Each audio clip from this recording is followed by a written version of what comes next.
Okay, so let's continue talking about Markov chains. Now I have to apologize because I'm fighting against the vent in my office, so what it is. Anyway, so now we can actually just introduce Markov chains. So let me talk about the basics of what a Markov chain is.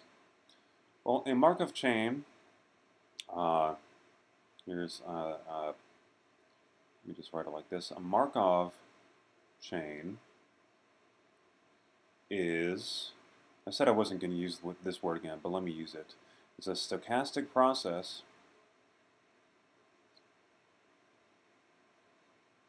where the transition matrix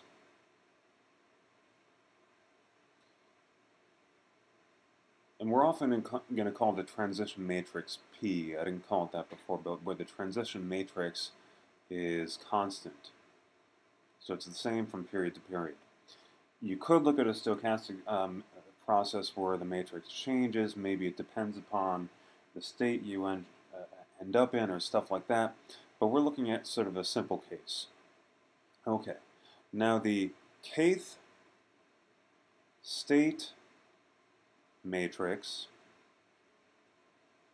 is going to be the 1 by n row matrix where n is equal to the number of states. And let me note that p is going to be n by n also. N is the number of states that represents the state distribution or probability after k periods of, whatever we're looking at. So with, the cell phones, we were looking at 2-year periods. Maybe when we were looking at the Senate seats, it's an election period, however long it takes between elections, etc. Okay. And we denote these S sub k. And let's note that the initial state matrix we define by S sub 0. Okay. Now, a couple of notes.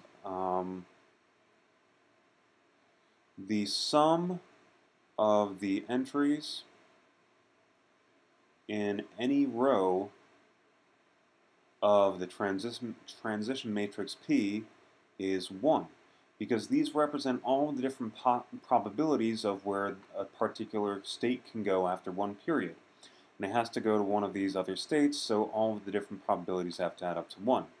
Similarly, the sum of the entries in the kth state row matrix is also 1, because this represents the distribution of all of the different the probabilities that a system is in a given state after k periods. Okay, and finally, before, when we were multiplying the initial matrix by the state matrix P, the transition matrix P, what we were really saying is that after one period, we can compute the distribution by multiplying the initial state on the right by the transition matrix P. So we also have that if I know what has happened after one period, and I multiply on the right by P, I get what happens after 2 periods, etc. So generally, the kth state matrix can be computed from the previous state matrix times the transition matrix. Cool. Now let's look at another example. And let's say we have a small truck rental company, just has facilities in New York City and Philadelphia. And they find that after each month, 20% of the cars or the trucks in Philly end up in New York City because people go one way and the company's cool with that. And 10% of the trucks in New York City end up in Philly. Okay, so what are our systems here? Each truck is a system. And what are our states here? You can either be in New York or you can be in Philly. The truck can be in New York or Philly. So the first thing that we should draw is our transition diagram, because this is just a generally good way of visualizing what's going on. We draw our two states, New York and Philly, and we look and say, well, how can you move between the two? There's a 20% chance that a truck that's in Philly will end up in New York, so after a month, the probability that you end up in New York from Philly is 0.2, and the probability that you end up in Philly from New York is 0.1. Now, since the probability that a truck goes from New York to Philly is 0.1, the probability that it stays in New York is 0.9. These two should add up to 1 because it's saying where can a truck from New York go. Similarly, if you are a truck that stays in Philly, that means you're not part of the 20% that goes to New York. You stayed in Philly, the probability you stay there is 0.8. Now we will set up our transition matrix. And since we have two states, it'll be 2 by 2. And it's probably a good idea just to write our states up here just to remind ourselves what's going on. This is the initial state, and this is what happens after the after one period. So if you're in New York, the probability you stay in New York is 0.9, and the probability you go to Philly is 0.1. If you're in Philly, the probability you end up in New York is 0.2, and the probability you stay in Philly is 0.8. So that is our transition matrix. Now let's suppose that the fleet of trucks initially is split 50-50 between the two facilities. So between New York City and Philadelphia. This means that our initial state matrix, S sub 0, well, how many are in New York and how many are in Philly? 0.5. You have a 50% chance of being in New York and a 50% chance of being in Philly if you're one of these trucks. Okay. Now let's evaluate S1 and S2. Now what do these mean? S1 is the distribution of trucks after 1 month.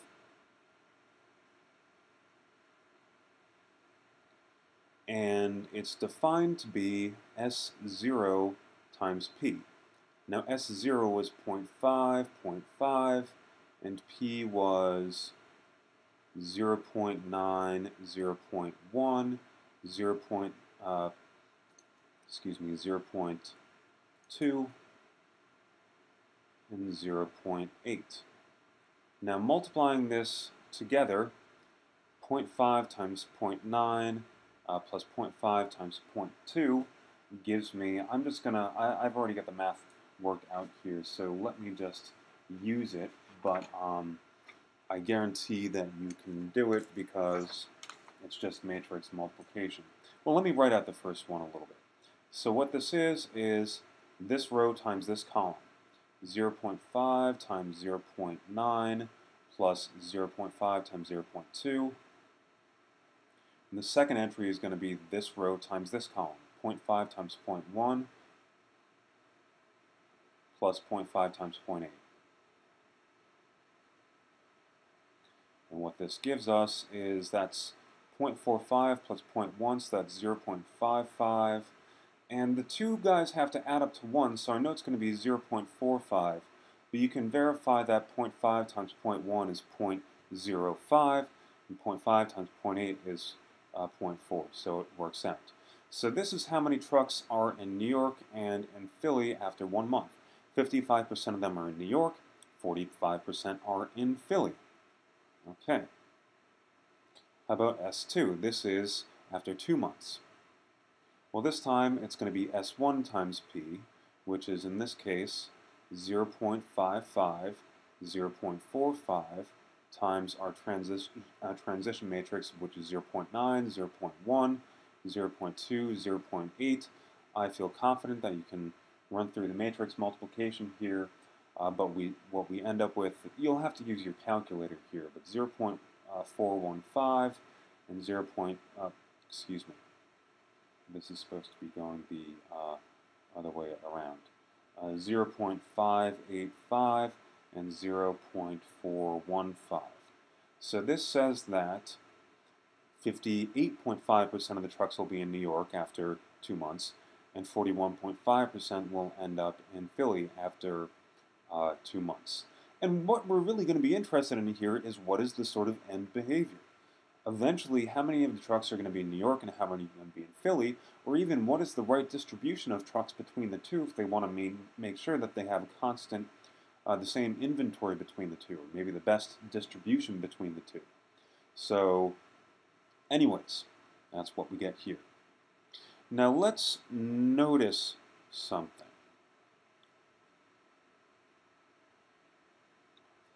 The S sub k are defined, quote-unquote, recursively. And what this means is that I can get each one from the previous one. So S1 is S0 times P, S2 is S1 times P, S3 is S2 times P, etc. S sub k is S sub k minus 1 times P, and it keeps on going on. So each state matrix is obtained from the previous one.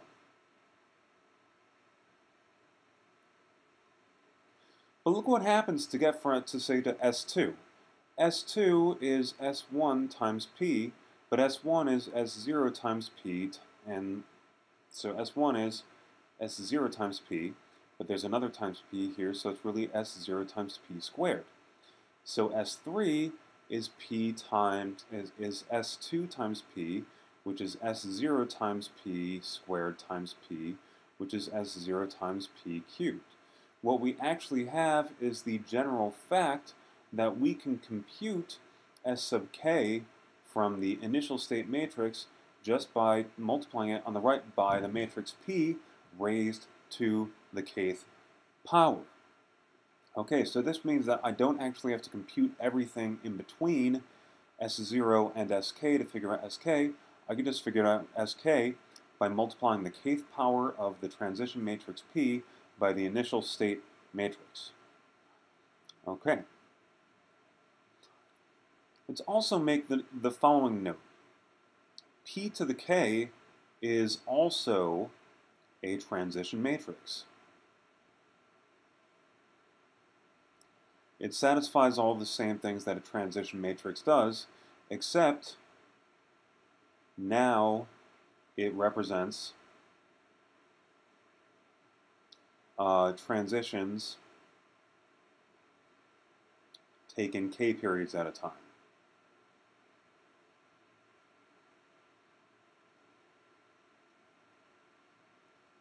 So, for example, if I look at P cubed, then P cubed takes me from S0 to S3 to S6 to S9. That's what happens when I multiply by P cubed each time, is that it moves me forward 3 periods instead of just 1.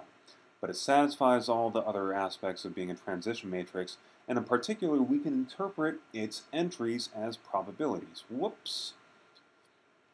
Okay, so let's do two examples. First of all, let's look at actually computing with some quick ways of computing powers of transition matrices. So let's just look at a completely abstract example. P is going to be the matrix 1 half, 1 half, 1, 0. And the initial state matrix is going to be the matrix 0, 1. So let's compute or find S sub 4. Well, we know that this is equal to S sub 0 times P to the 4. So first let's find P to the 4. The way I'm going to do this is a little bit tricky. I'm going to notice that P to the 4 is P squared times P squared, and of course P squared is P times P. So if I find out what P squared is first, then I can use that information to multiply P squared and P squared to get P to the 4. It will just save me one multiplication instead of literally multiplying P times P times P times P.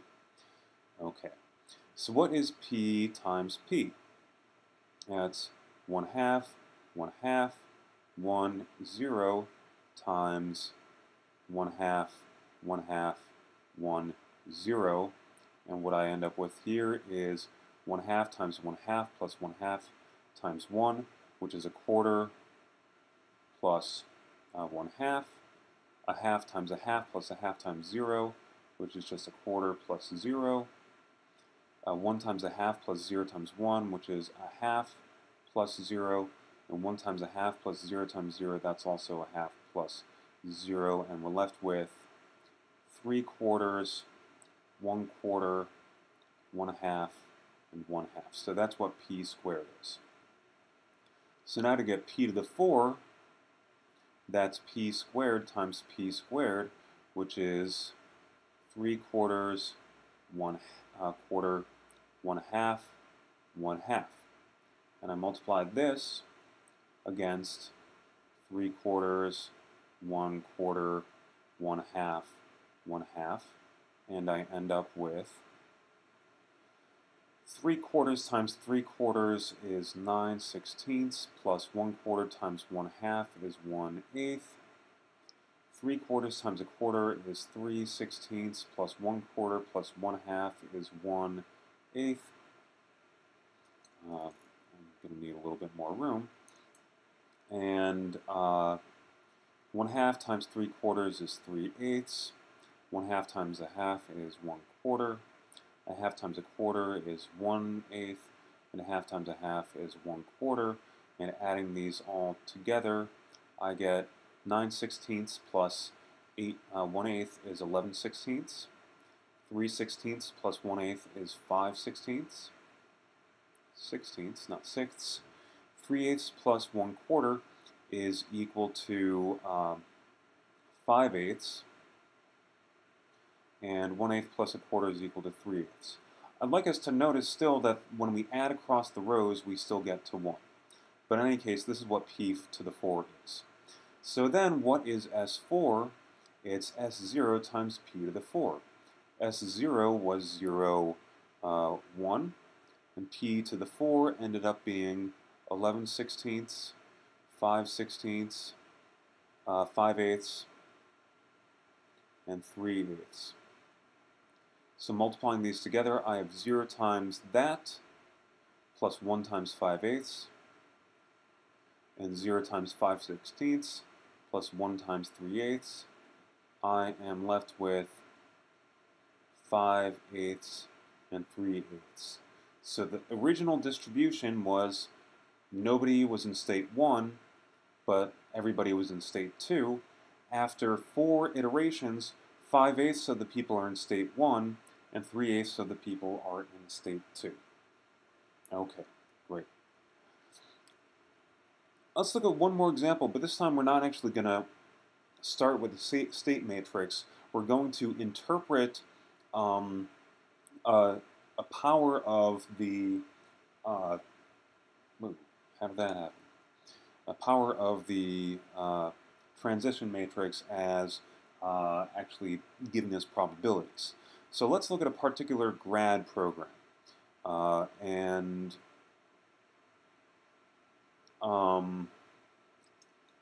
you have to go through 2 steps here. And this is pretty similar to a lot of different grad programs. You have to, first you have to take a qualifying exam, typically called a qual, and then you have to write a thesis. And then after that you could go get your degree. But from each of these steps, you might not actually stay, you might leave your program and decide to do something else with your life. So there are really 4 states that students in the programs can be in 4 different states. They could be taking their qualifying exams, they could be working on their thesis, they could have left the program without a degree, or they could leave the program with a degree. Now I'm just going to draw the state space matrix, or excuse me, the transition diagram with, and just describe what's going on. So here are the students who are taking their qual exams, here are the students who are taking their writing their thesis, here are the ones that have left, and here are the ones who got their degree. Now each year, students who haven't passed the quals yet take the quals. Now 10% of them fail the quals and leave, or just decide to leave, or whatever. 10% of them fail the qualifying exams and decide to take them again next year, and the other 80% of them actually move on and start working on their thesis. Now once students are working on their thesis, 60% of them after a year are still working on their thesis. 30% of them after a year will finish their thesis and get their degree, and the other 10% of them will either not be making sufficient progress or just decide, screw this, I'm done with my program, and just leave the program. Okay, so this is what's going on after each year. You could either be taking your qual, writing your thesis, leaving the program, or getting your degree. And let's note that these guys right here, once you've left the program, let's say you can't go back into the program, and once you get the degree, you don't want to, go back and get the same degree. So the probability that you go to any of the other states after you leave the program is 1. The probability, or the only place you can go after leaving the program is to still be out of the program. So that probability is 1. And the only place you can go after getting your degree is to continue to have degrees. So your what's going on there is 1. So our matrix P will look like this. It's going to be a 4 by 4 matrix because we have 4 states. You could be taking your quals, you could be leaving, you could be working on your thesis, or you could have your degree. Qual, leave, thesis, degree. Now, point 1, the probability that you take the qual and have to take it again is 0.1. The probability you take the qual and then leave is 0.1. The probability that you take the qual and then go to work on your thesis is 0.8. And the probability you take your qual and then go off and get your degree is 0 because you have to write your thesis. Now the probability that you leave and go to any state but leaving is 0, but the probability that you leave and stay leaving is 1. That's the only place you can go. Now if you've taken your thesis, you don't go back and take your quals. You already passed them. However, 10% of the people who've taken their thesis decide to leave. 60% still need to work on their thesis, where 30% have gotten enough done and finished their thesis and get their degree.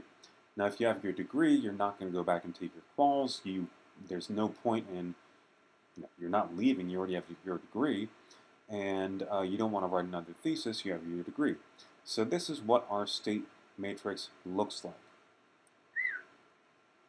Now let's ask the question, what is the probability that a student taking their quals this year finishes their degree in 5 years? So what we're interested in looking at is what is p to the 5?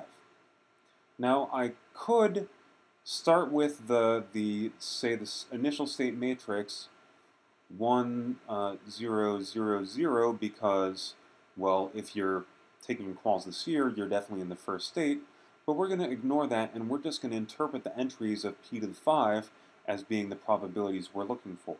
Now this is a fair amount of work, and so I'm not going to have, actually, first of all, write out most of this. No, what is going on? Wow, what is going on? Let me clear this. So we just want to calculate p to the 5. Now what is p to the 5 coming from our matrix before? It turns out that it looks like this. I would never have you compute something so big like this unless maybe you're using your calculator or using a program online or something. So it works out to be 0.00001, 0.30223, 0.1244, and let me erase this just so I have enough room. This is 0.6528. Okay, so this is qual, leave, thesis, and degree. And this is qual, leave, thesis, and degree. If you leave, you've left. If you get your degree, you've got your degree. Whereas if you've been working on your thesis, you're not going to go back and work in your quals, but the numbers that you get here are 0.23056, 0.07776, and 0.69168. Okay. Now this represents what happens after 5 years. After 5 years, this is the probability that you will still be taking your quals. If you took them first 5 years ago, what's the probability you're still taking them? Minuscule.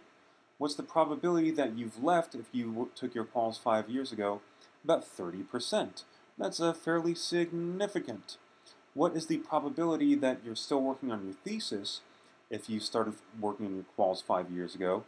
It's 0.1244, so that's, about 12% are still working on their thesis, but 0.6528 were taking their quals 5 years ago and are now done with their degree. Okay, so this number right here represents what percentage of people are taking their quals and are now done with their degree. Similarly, you can look over here. If you look at people who were working on their thesis 5 years ago, about 23% of them have left. About 8% of them are still working on their thesis, but 69% of them have gotten their degree. Okay, so that's how I can interpret this stuff. Great. Yay.